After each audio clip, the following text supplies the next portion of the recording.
Ayan. So, magde-deliver lang tayo ng parcel para sa ating isang trabaho. Alright. So, we're testing our DJI mini mic or mic mini. Testing the audio.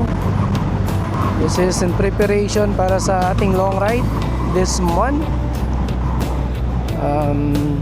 Medyo today is napakatirik ang araw, 1:55. Oh wait, nagbi-blink yung ating gas, so pagas muna tayo. Oh no, anong mayroon? Cut off ba? Top sila. Lipat muna tayo. Tayo sa iba.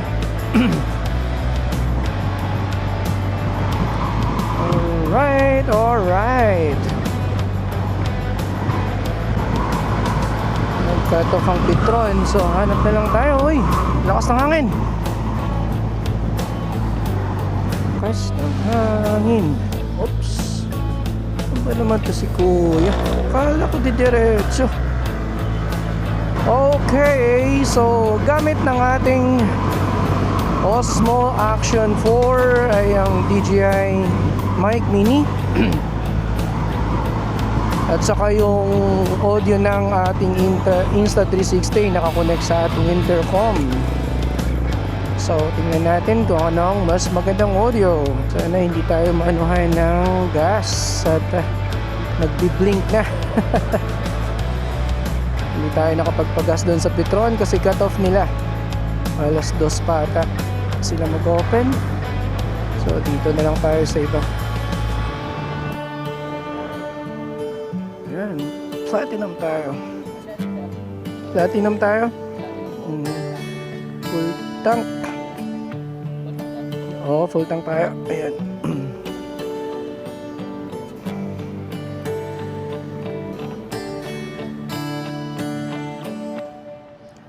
Okay, so Caltex na lang tayo. Tank natin 294. Ang mahal na 63.110. Let's go.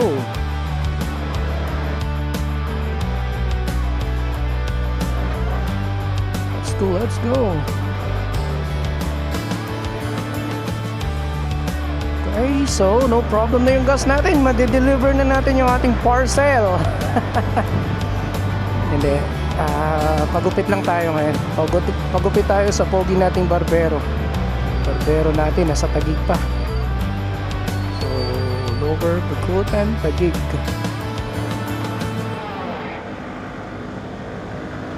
Okay, let's go. Dito tayo dadaan sa Service Road.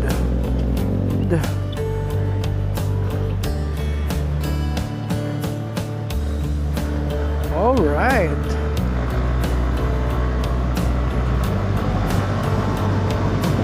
Okay. Test mic. Okay pa ba ang ating mic? So, ito na yung dati pa nating gustong bilhin yung DJI mic mini, ano. Tapos nakabili tayo ng wired na mic. Ginamit na lang natin. Yun yung ginagamit natin nung punta tayo ng Mindanao, North Loop. Okay naman.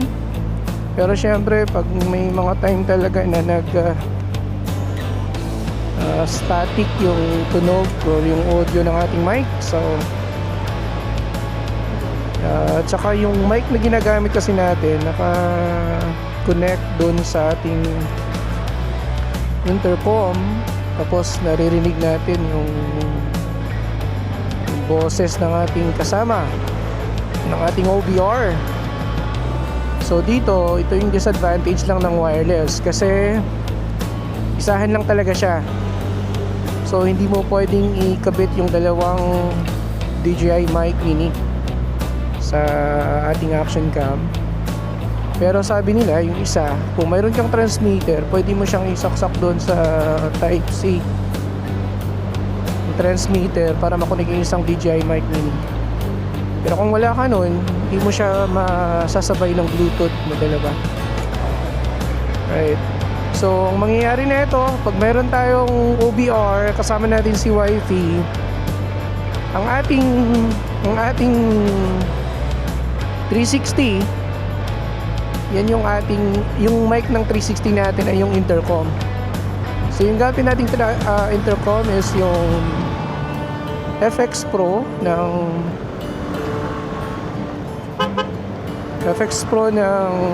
Fleetcon. So naka-mesh. So ang advantage nun, madali lang siya i-connect, no? Pag may OBR ka or may mga kasama ka sa rides na mayroon ding Fleetcon, you can connect it easily. So ganun yung mangyayari natin. So maririnig pa rin natin yung OBR kasi siya yung audio niya dito sa 360 natin. At saka yung mic mini, ito yung sa Action 4 natin. So ganyan yung setup. Pero syempre yung mahirap dyan yung editing, kasi iba yung audio, hindi sa isang video lang. Alright, so sana maging maganda. Yun yung feedback natin sa ating mga previous videos, na yung mic ay hindi ganun kaganda. Clear lang siya pag medyo tawag dito, pag mabagal, pag hindi ganun kabilis, clear yung mic, right? Pero pag mabilis na, yun, medyo basag na yung audio natin. So ito, medyo maganda. Na-test ko na siya actually once, pero syempre mas magandang i-test natin ulit kasama ng ating Insta360 na ang audio natin ay galing sa intercom. Dito na tayo ngayon sa Bicutan. Alright. Okay. Oops.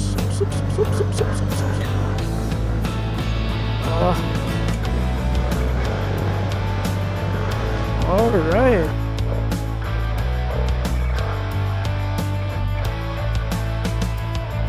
Bicutan, ang laging traffic.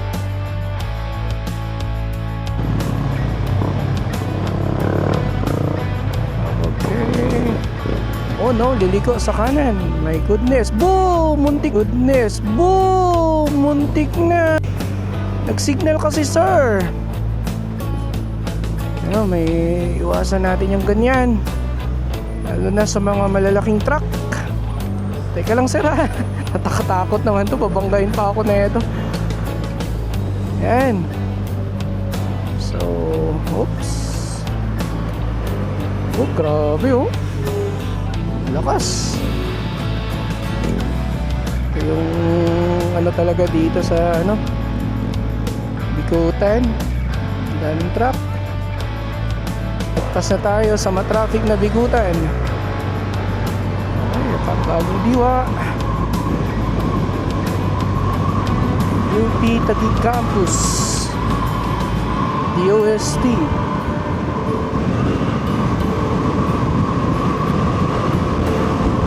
Hello. Testing mic. Testing. Okay, naka-open yung ating windshield. Not sure kung maganda pa rin, kaya pa rin. Ito na, bagong diwa sa ating kanan. Oops, teka lang, sir. Thank you po. Alright.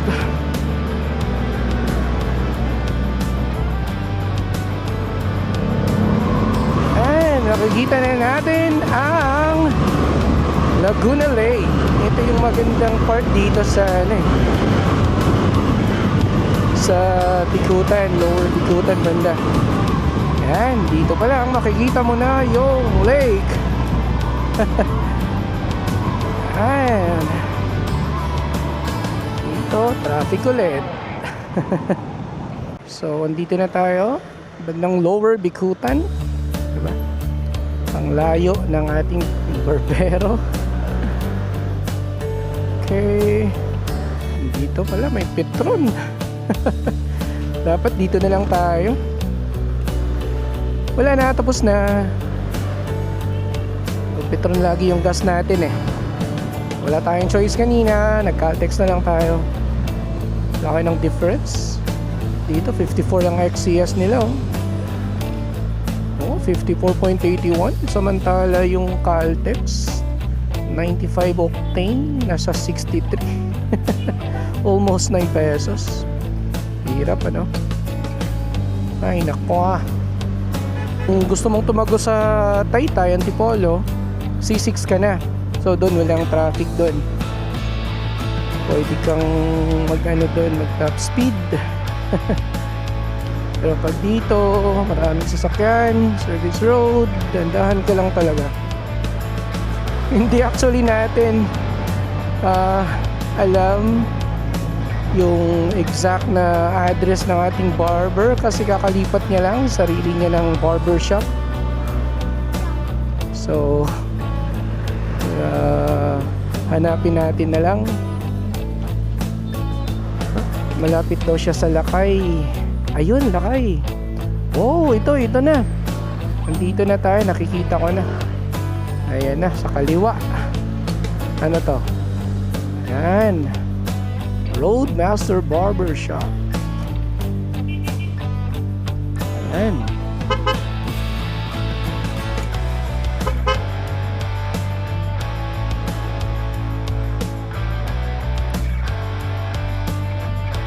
Ayan o. Headmaster Barbershop launch. Saan? Dito?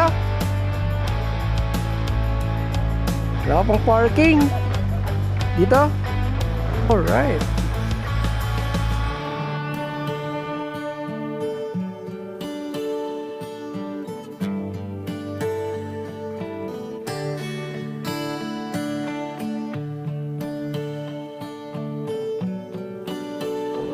Wow!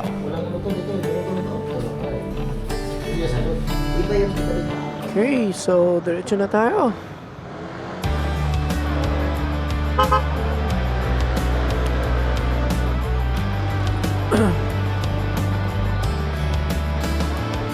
So, mabilis lang yung gupit natin. Kasi wala pang customer. Tayo pala yung unang ginupitan niya.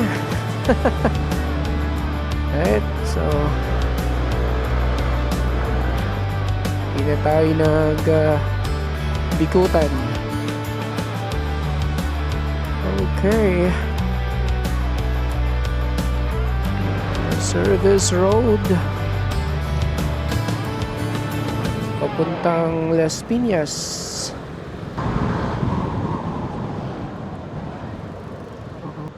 Bagumbayan. Ayan. So dito pala yun. Bagumbayan pala yung part na to. Tagal na ako dumadaan dito pero hindi ako familiar sa lugar, yung pangalan ng lugar. Bagumbayan.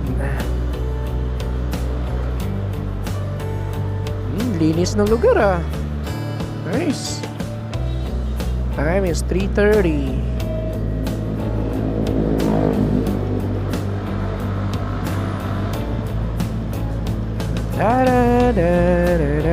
Dito pa rin tayo sa Bagumbayan Service Road. Yung kaliwa natin, lake na yan, Laguna Lake. So dito tayo dadaan sa lakefront, Tagos ng Sukat. Alright. Not sure if there is a way here. Oh, wala na. Ay, hindi. Meron dito. So, wala. Entrance to Vista Mall, Lakefront. Okay. So, we'll see kung mayroong tagusan dito. This is a mall.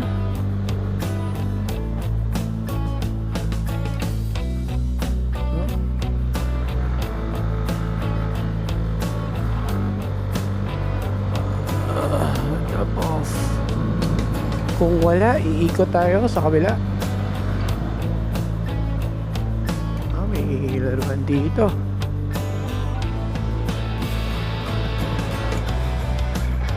Alright. No passing through motorcycle allowed. Oh. Ano ba? We'll see kung mayroon pa. Kung wala, kailangan bumalik.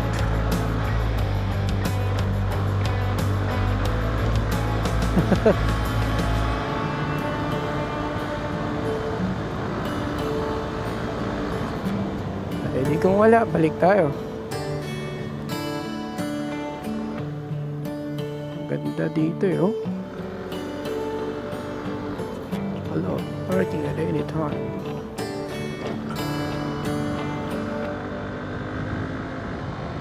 Ang ganda dito.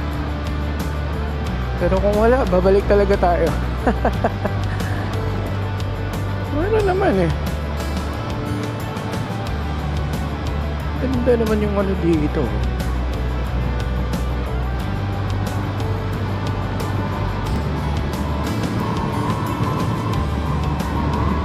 Gate.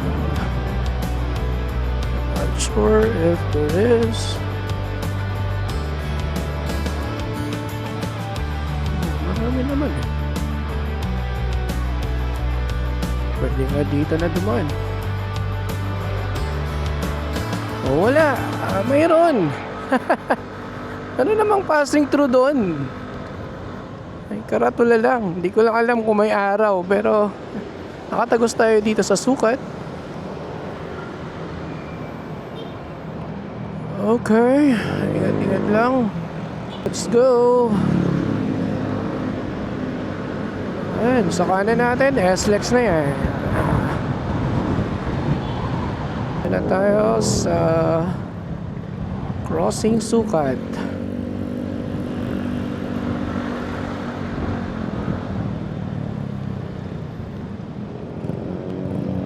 Okay, ang napakabising sukat.